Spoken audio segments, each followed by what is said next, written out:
In the smoky backroom of the Sands Hotel, July 18, 1963, Dean Martin cracked a joke that hit Elvis Presley harder than a punch. Everyone expected Elvis to brush it off with a grin, but instead he laughed, too loudly, because what he said next didn't just stun Dean. It stopped the entire Rat Pack dead in their tracks. Las Vegas glowed like a jewel dropped onto the desert, and on July 18, 1963, the Sands Hotel shined brightest of all.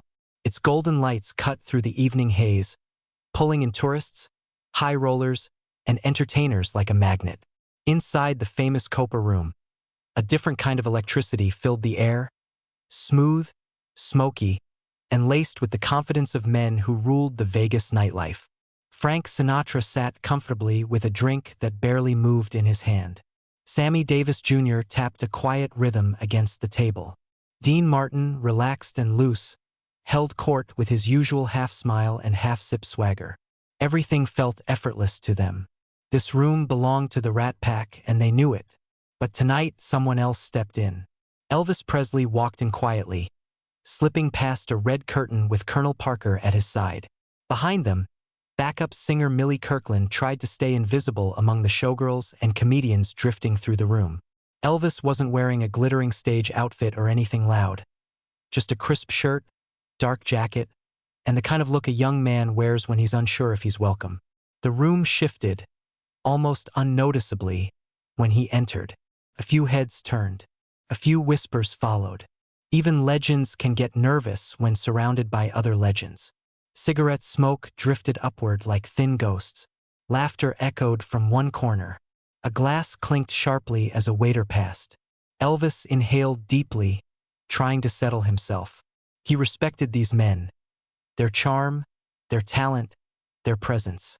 But he also knew he didn't quite belong here. Not fully. Not yet. Dean Martin caught sight of him and waved him over, voice smooth as velvet. "Hey kid, get over here. Don't be shy." His tone wasn't mean, but it carried weight. The weight of someone who owned the room. Elvis stepped closer. Frank nodded politely. Sammy flashed a warm grin. Dean leaned in, smelling faintly of bourbon and cologne, and dropped his voice low enough for only Elvis to hear. Whatever he whispered hit fast, hard, like a spark landing in dry grass. Elvis froze. He smiled on the surface, but his eyes flicked downward for half a second, just long enough for Millie to notice. She shifted her weight uneasily. Colonel Parker raised an eyebrow, unsure whether to intervene or let Elvis handle it alone. The room kept moving, but the moment around Elvis tightened like a rope. Someone cracked a joke in the back. A showgirl laughed too loudly. A spotlight flickered. The piano player ran a finger across the keys without pressing down. Every small sound felt sharper. Elvis swallowed. His hands stayed at his sides, steady but tense. He refused to show discomfort. Not here, not in front of men he admired. But deep down, a single question hit him hard. Why did that bother me so much? Who hasn't walked into a room and suddenly felt judged without warning? And what do you do when someone challenges your worth in front of people whose approval you never wanted to lose? Elvis forced a small smile, but Dean's remark lingered like smoke that wouldn't clear. Elvis didn't respond.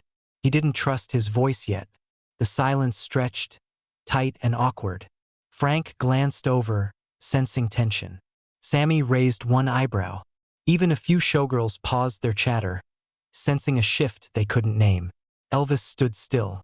Dean waited, and the whole room felt like it was holding its breath. Then Dean grinned wider, leaning back as if he'd tossed out a harmless joke. But Elvis knew better. Something in the air changed. A spark. A challenge. A test. And Elvis felt it burning. Elvis froze. Dean Martin swirled the ice in his glass, watching Elvis with that half-smirk people used when they wanted to look calm but still keep the upper hand.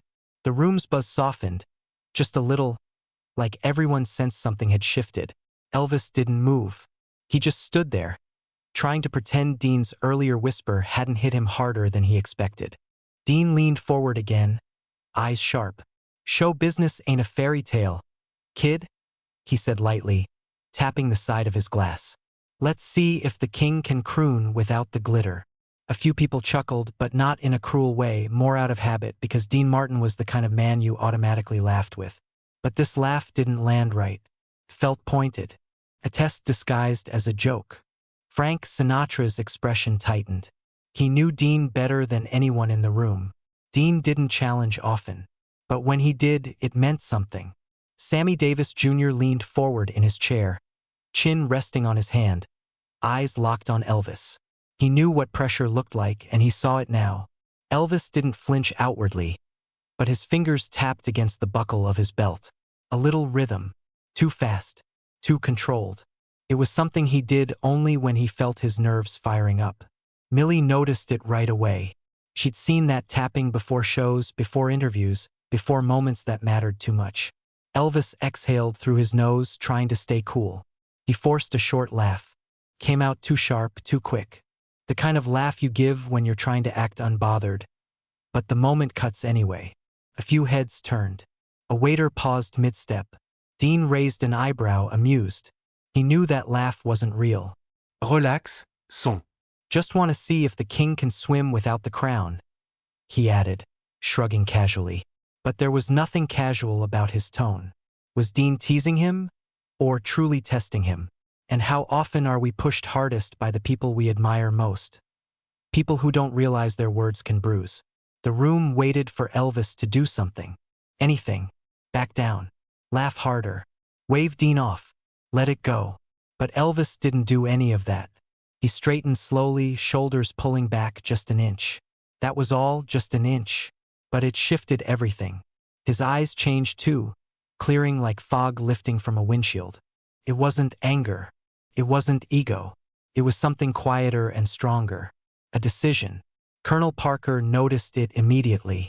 His hand, already near his cigar, stopped mid-motion. This wasn't what he wanted. He knew what Elvis looked like right before he stepped into a moment he couldn't step out of. Dean watched him carefully, almost impressed. Elvis took one step forward, then another. He didn't rush, didn't smile, didn't blink too much. The whole room followed every movement like a slow-motion scene in a movie. He stood in front of Dean, close enough that Dean's smirk softened just a little. Elvis looked him right in the eyes. "All right, Dean," he said quietly, voice steady and low. He paused. The room leaned in.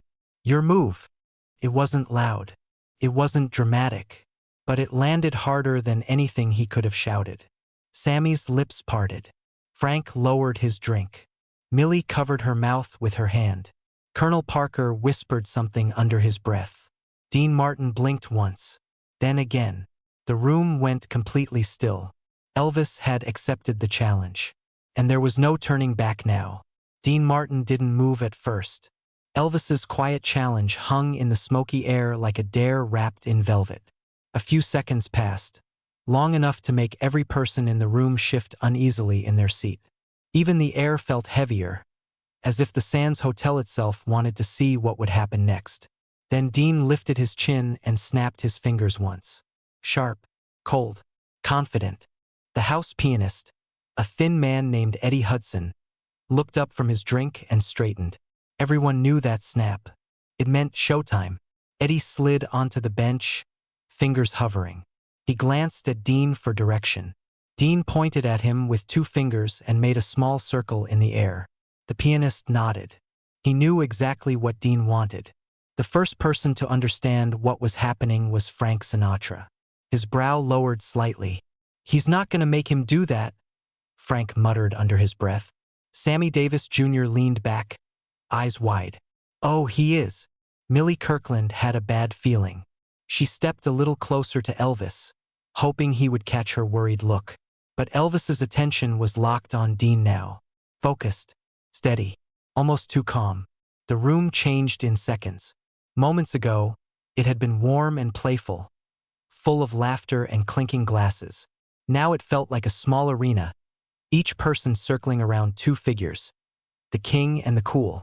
Dean set his drink down slowly, deliberately. Then he spoke loud enough for everyone to hear. "Let's see the king handle a real tune." There it was. The challenge. Clear. Public. Undeniable. Dean wasn't asking Elvis to sing his hits. He wasn't asking for a duet. He wanted Elvis to sing Dean's signature song, something smooth, classic, and built for a crooner, not a rock and roll phenomenon. A test, a trap, or both. Colonel Parker's face tightened. He opened his mouth to interfere, but Frank Sinatra gave him a quick look. One that said, "Don't. Let the boy decide." Millie whispered, "Elvis, you don't have to do this." But Elvis didn't move, didn't blink, didn't look away. There was something in his stance that made people stop doubting him, even before he proved anything. Eddie hit the first chord. A soft, elegant line from Dean Martin's catalog. Everyone in the room recognized it instantly. A few gasps escaped from the back. Showgirls covered their mouths. A comedian near the bar whispered, "Oh man, he's not going to be able to do that song." It wasn't the melody that made people nervous. It was the ownership. The song belonged to Dean, and everyone knew it. Elvis didn't step backward, didn't shake his head, didn't try to stop the pianist. He stood perfectly still as the music floated through the air, smooth and challenging, like a velvet rope stretched across the room. Have you ever felt everyone watching you, waiting for you to slip? And did you ever realize that sometimes stepping forward is safer than stepping back?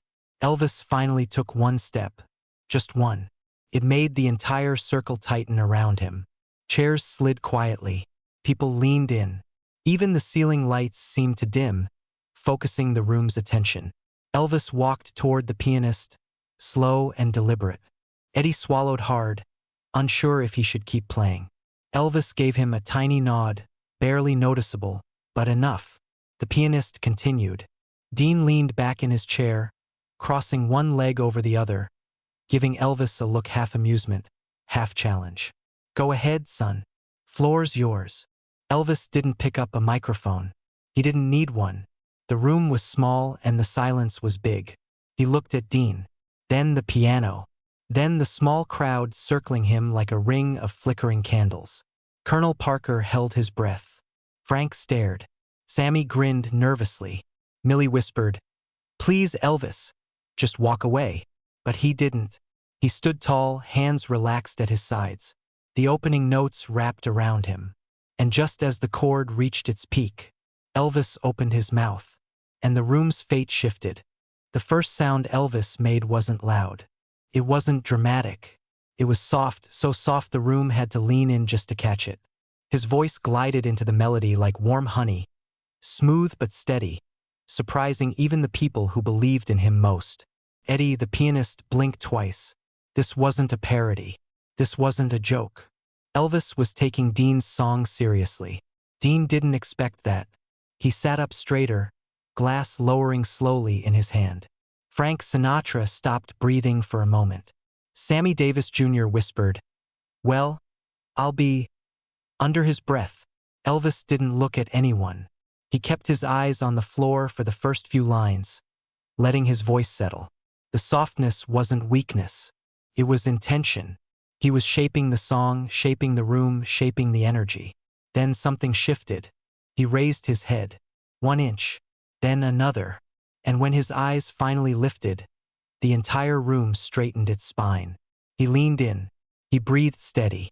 He owned the silence. Short bursts of power slipped through the melody. Not overpowering, not flashy, but heartfelt. He wasn't trying to sound like Dean. He wasn't trying to win. He was trying to tell the truth of the song, as if the words had lived inside him the whole time. The room stilled completely. Cigarette smoke hung in the air like frozen ribbons. A showgirl stopped mid-sip. The bartender set down a glass without finishing the polish. Even Colonel Parker's worry softened into confusion. This wasn't the king doing a trick. This was the man singing from the center of who he was. Eddie followed him instinctively, adding a gospel softness to the chords without meaning to. Elvis rode the change, adjusting his voice with the ease of water falling into a riverbed. Dean blinked twice. Frank leaned forward. Sammy mouthed, "Listen to this, listen to this." The turning point hit halfway through the song. Elvis lifted one hand. Not high, just enough to shape the air, and his voice deepened. Richer, rounder, more emotional. He took a classic Vegas crooner line and poured unexpected warmth into it. The kind of warmth that silenced arguments and softened pride. People stopped mid-breath. They had never heard the song like this. He added a tiny gospel bend at the end of a long note. A delicate slide, heartfelt and vulnerable. A risk, a choice. À signature. It wasn't mockery. It was mastery. Dean's smirk faded for the first time that night. His jaw shifted. His eyes narrowed, not out of anger, but out of shock. The kind of shock a seasoned performer feels when he realizes someone else has just done something he didn't see coming. Frank whispered, "Kid's got guts." Sammy whispered back, "He's not trying to beat Dean. He's trying to show him something." Elvis stepped forward into the light. The piano softened. His voice warmed, then chilled, then warmed again. He was sculpting the room's emotions with each word. He wasn't proving himself. He was revealing himself. People felt it. The shift, the heart, the honesty. Even Millie, hands pressed to her chest, whispered, "This is the Elvis they don't see." The song approached its ending. Elvis slowed, held the final phrase longer than expected. Let the silence gather around it like a curtain closing. Then he did something no one expected. He looked directly at Dean Martin, clear, calm, steady, and delivered one clean final line. Just 6 words. Soft, precise, cutting through the room like truth. The sound froze the Sands Hotel to its bones, and the entire room went silent. For a long moment, no one moved. Elvis's final line hung in the air like a slow, falling feather. It didn't sting. It didn't brag. It simply told the truth in a way that didn't need volume. The Sands Hotel, usually loud and reckless after dark, suddenly felt like a church where everyone had forgotten how to breathe. Dean Martin lowered his glass. Slowly, carefully, almost respectfully. Elvis didn't smile. He didn't bow. He didn't look proud. He just stepped back a single pace, letting the last echo of the piano fade into the thick smoke drifting above the tables. Eddie, the pianist, froze with his hands hovering an inch above the keys. He didn't dare play another note. He knew the moment was too fragile to touch. A showgirl standing near the back wiped a tear from the corner of her eye before anyone could see. She had watched Elvis perform before, but she had never seen him like this. Bare, honest, and completely unguarded. A waiter holding a tray of drinks stood perfectly still. He clutched a crumpled ticket stub from Elvis's '62 Vegas show in his back pocket, a little keepsake he carried everywhere. The song brought the memory back. His first time seeing Elvis, the thrill of the lights, the feeling that something big was happening on stage. Now he felt that again. Sammy Davis Jr. whispered, "Man, he didn't just sing it, he lived it." Frank Sinatra nodded slowly, eyes locked on Elvis. There was no teasing in his gaze now, only respect. Deep, quiet respect. Colonel Parker exhaled for the first time in minutes. He had been terrified Elvis would fold under the pressure. Instead, Elvis had done the opposite. He had taken a moment designed to embarrass him and turned it into something beautiful. The transformation in the room was impossible to miss. Moments earlier, the Rat Pack had been kings watching a newcomer prove himself. Now they watched a man who didn't need to prove anything. A man who had just shown everyone in that dimly lit room what heart looked like. Millie Kirkland held her breath, hands pressed to her chest. She whispered, "This is who he really is." And she was right. For a few minutes, Elvis wasn't the superstar with screaming fans. He wasn't the king on magazine covers. He was just a man singing truth into a crowded room. Truth with a soft gospel bend that made people feel something deep inside. The final note disappeared into silence. Then Dean Martin stood. All eyes turned to him. His movements were slow, like he was walking through water. He didn't crack a joke. He didn't flash a smirk. He didn't deflect with charm. He just stared at Elvis, searching his face for something. An explanation, a hint, a sign that Elvis understood the weight of what he had done. Elvis stood calm, quiet, steady. Dean set down his drink. He took one careful step, then another. He walked toward Elvis slowly, his expression unreadable, the room frozen around him. People leaned forward in their seats. Someone whispered, "What's he gonna do?" Dean Martin stood inches from Elvis, close enough for the smoke from his own cigarette to curl between them. The room didn't blink. Even the lights seemed to dim, as if Vegas itself wanted to hear what Dean would say. Elvis stayed completely still, his breathing soft and steady, his eyes level and open. Dean finally spoke, quietly, almost gently. "You're the real deal, kid." The words weren't loud, but they hit harder than any joke or challenge he'd thrown earlier. They weren't flattery. They weren't charity. They were truth, pure and simple. Truth that came from a man who had seen thousands of performers come and go. Frank Sinatra nodded once, firm and approving. Sammy Davis Jr. clapped a single loud clap that echoed like a spark jumping across wires. The tension in the room softened into a warmth that felt rare in show business. Respect, real respect, not the stage kind. Elvis nodded slightly, accepting the moment without claiming it. Humility suited him more than any spotlight. In that small private room, barely 40 people, dim lights, cigarette haze, something shifted. The Rat Pack no longer looked at him as the young rocker kid who exploded out of the South. They saw a peer, a craftsman, a man who understood the soul of music in a way that couldn't be faked. In the years that followed, the story of that night slipped quietly into the shadows of Vegas history. No newspapers wrote about it. No crowds witnessed it.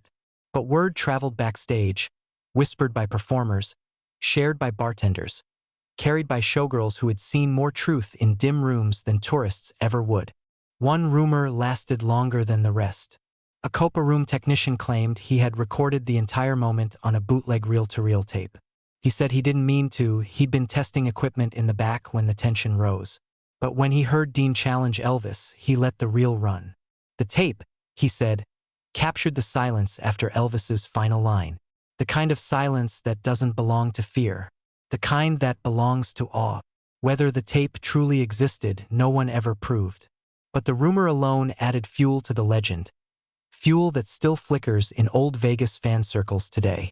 Years later, long after the Sands Hotel was remodeled and the old Copa Room walls were replaced, someone installed a small plaque inside the tribute hall. It wasn't flashy. It wasn't framed in gold. It was simple metal, polished smooth, with a single line engraved across it. He silenced the room by telling the truth. People walked past it every day without knowing the story. But the ones who did, the ones who lived that night, felt a tug in their chest every time they saw it. Because they remembered. They remembered Elvis not as the king, not as the superstar, not as the icon, but as the man who sang another man's song and made the whole room believe in him. And yet, one last detail from that night stayed hidden for decades. A detail no one dared mention. A detail that would change the meaning of everything. The final detail from that night didn't come from Dean or Frank or even Colonel Parker. It surfaced years later in a dusty storage box pulled from a retired showgirl's apartment. Inside was a faded diary belonging to Angela Rios, a dancer who had been standing near the back of the Copa Room that night. Her handwriting was neat but hurried, like she was trying to capture the moment before it slipped away. On the page marked July 18, 1963, she wrote something no one else had ever said out loud. Elvis didn't beat Dean. He didn't try to. He showed him the kind of heart no stage lights can fake. Angela described how Dean's challenge wasn't about singing. It was about pride, about proving who belonged in the room. But Elvis had answered differently. Not with aggression, not with ego. He answered with soul, with sincerity, with something even the Rat Pack couldn't manufacture. She wrote, "Dean walked toward him like a man approaching the truth, and Elvis stood there like someone who wasn't scared of it." Her diary captured tiny details no one remembered. The trembling of the pianist's hands, the bartender stopping mid-polish, the showgirl clinging to her feathered fan because her fingers were shaking.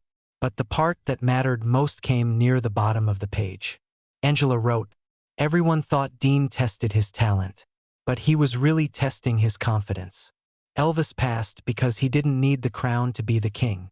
That was the hidden detail, The real reason the room went silent wasn't because Elvis sang better.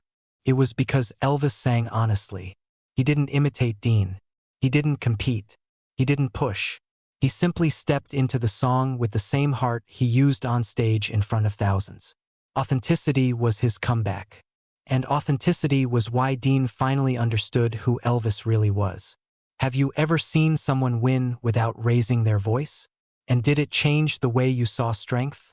Years later, that quiet diary page helped historians understand why the small plaque in the Sands Tribute Hall read what it did. It wasn't about skill. It wasn't about rivalry. It was about truth, something rare even among legends. Angela ended her entry with one final line, written softly as if she didn't want to disturb the memory. When he finished singing, I didn't see two stars anymore. I saw two men. And one of them had just told the truth in the most beautiful way possible. Elvis didn't win by overpowering the room. He won by being real. And that was the part the world never got to see, until someone finally opened a forgotten diary and let the truth breathe again. If this story moved you, share it with someone who still believes music reveals a person's true heart. Legends aren't remembered for their crowns, but for the moments they dared to be honest.